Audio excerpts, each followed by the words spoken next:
Hello guys! So ngayong araw ay may pupuntahan ako.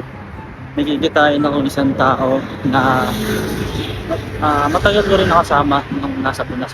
So ngayon ay papuntahan ko siya sa Taichung train station kasi galing pa siya ng Taipei. So ilang oras din yung biyahe niya. So kakauwi ko lang din galing ng trabaho. So ngayon ay didiretso na ako dun sa Taichung train station. So ngayon pala guys ay papunta na ako ng bus station.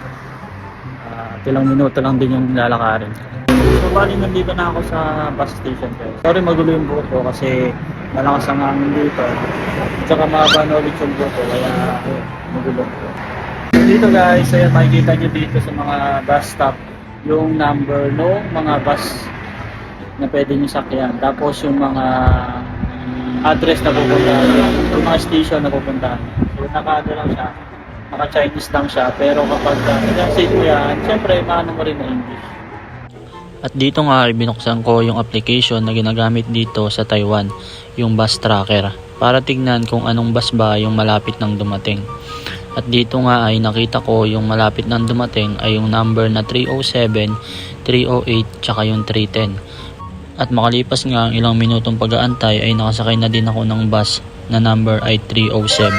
At sa oras nga na ito ay kachat ko yung kikitain kong tao. So tinatanong ko kung nasaan na siya. At sabi niya ay medyo malayo pa. So siguro sakto lang din yung oras na pagdating ko doon. Paano masabi? At makalipas nga ang ilang minutong biyahe ay dumating na din ako dito sa train station. Habang naglalakad nga ako dito ay tinitignan ko na siya kung nasaan. Kasi habang magka-chat kami kanina nung nakasakay pa ako ng bus ay nagpasend ako sa kanya ng picture kung nasaan siya. At doon nga daw sa malapit sa escalator siya nakapesto. Kaso hindi ko siya makita. So yun guys, nandito na ako sa Taichung train station. At ayun, hinahanap ko na siya kung nasaan. So wait lang guys. So yun guys, nakita ko na siya. Andito na siya.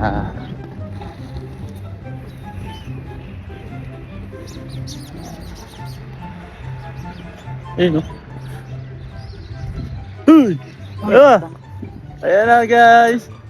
Ganda na cellphone Oh. natin. Ito, nag-email ako. Ayan yung best friend ko. Ayan. Ilan years na tayo hindi nagkikita? 10 years na ata ano? 8 years lang. 8 years ba? 2015 nata tayo ulit nagkita talaga. Ayaw nga. 9 years. Oh, 9 years ko hindi nagkita. So ayan, si Christopher, si Tagpe. Talo mo. Nag-email ako. Tara. Yun pala, mag-email tayo mamaya. Nung Kiss. nakakatagpuin ko ngayon. Relasyon. Oh, ayan na oh. Relasyon.